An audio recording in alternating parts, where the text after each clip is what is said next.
অ্যাসপিরেন্টদের এই কোয়ালিটিটা অবশ্যই থাকা দরকার, যেটা নিয়ে কেউ খুব একটা কথা বলে না।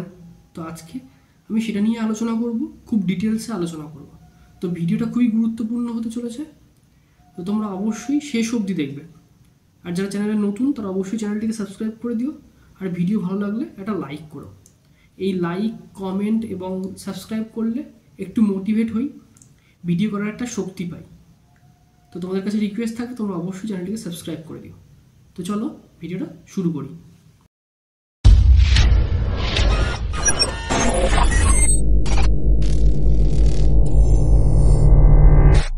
দেখো, একটা সরকারি চাকরি পেতে গেলে সেটা হতে পারে রেল, ব্যাংক বা এসএসসির কোনো পোস্টে, বা তোমার রাজ্য সরকারের কোনো একটা এক্সামের কথা বলো না কেন, যে কোনো পোস্টে চাকরি পেতে গেলে তোমার কয়েকটা কোয়ালিটিস থাকা দরকার। সেটা নিয়ে মোটামুটি আমরা জানি। সেটা হতে পারে তোমাকে পড়াশোনা করতে হবে, তোমাকে হার্ড ওয়ার্কিং হতে হবে, তোমার একটা নির্দিষ্ট প্ল্যান রাখতে হবে। এগুলো কথা কিন্তু সবাই বলে, কিন্তু একটা টপিক, একটা কথা, একটা কোয়ালিটির কথা সবাই এড়িয়ে যায়, যে কথাটা কিন্তু আমি আজকে ভিডিওর মাধ্যমে আলোচনা করব।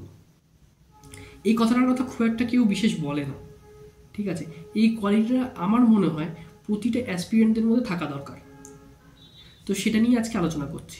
দেখো, একজন অ্যাসপিরেন্ট যে পরীক্ষাটা দিতে যাচ্ছে, ঠিক আছে, তার কোন কোন জায়গায় সমস্যা রয়েছে, কোথায় কোথায় তার খামতি রয়েছে, কোথায় কোথায় তার লুপহোল রয়েছে, এটা বুঝতে পারে কিন্তু ভালোভাবে 100% বুঝতে পারে কিন্তু একজন স্টুডেন্ট। একজন স্টুডেন্ট বলতে আমি তার নিজের কথা বলছি। সে নিজে কিন্তু সব থেকে বেশি ভালো বুঝতে পারে।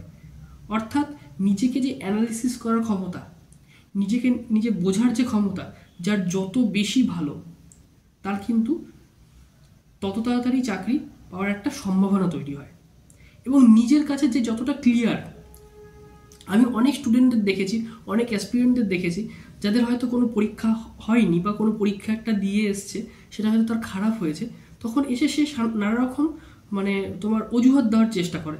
আমার পরীক্ষা দিতে গিয়ে এটা হয়েছে, আমার অঙ্কের, বিশেষ করে যারা ব্যাঙ্কিংয়ের এক্সাম দেয় তাদের ক্ষেত্রে আমি এটা কমন শুনি, যে আমার ব্যাঙ্কিংয়ের যে ম্যাথের যে পোর্শনটা এসেছিলো সেই পোর্শনটা খুব লেন্দি ছিল, বা রিজনিংয়ের পাজলগুলো খুব লেন্দি ছিল, ঠিক আছে, বা ইংলিশের যে প্যাসেজটা দিয়েছে সেটা খুব জটিল ছিল, বুঝতে পারছিলাম না। মেন্সের ক্ষেত্রেও তো ঠিক সেরকমই, পাজল সেকশনটা হাত ধরা যাচ্ছিল না, এত কঠিন। তো বা জিকের ক্ষেত্রে বলে যে এই জেনারেল অ্যাওয়ারনেস বা কারেন্ট অ্যাফেয়ার্সগুলো মাস কভার করেছে তার ঠিক ঠিকানা নেই, 10 মাস 12 মাস আগের পুরনো অনেক পুরনো কারেন্ট অ্যাফেয়ার্স দিয়েছে। তো এই আমি এক্সকিউজগুলো কিন্তু শুনতেই থাকি, ঠিক আছে।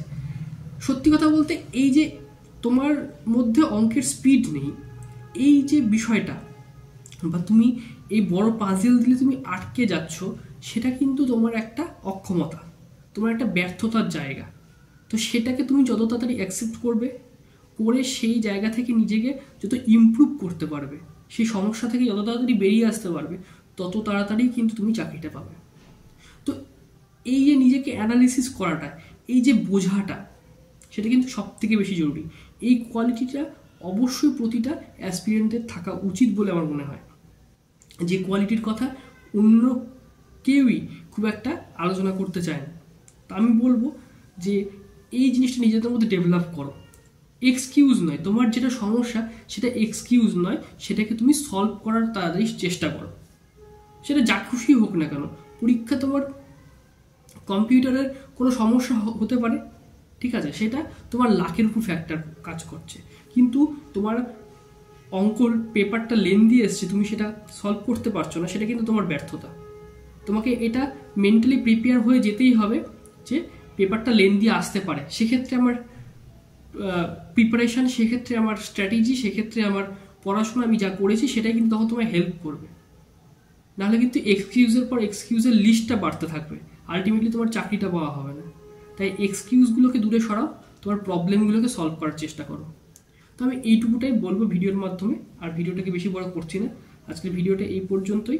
যদি ভিডিও ভালো লাগে অবশ্যই এটা লাইক করে দিও। চলো, দেখা হচ্ছে নেক্সট ভিডিওতে।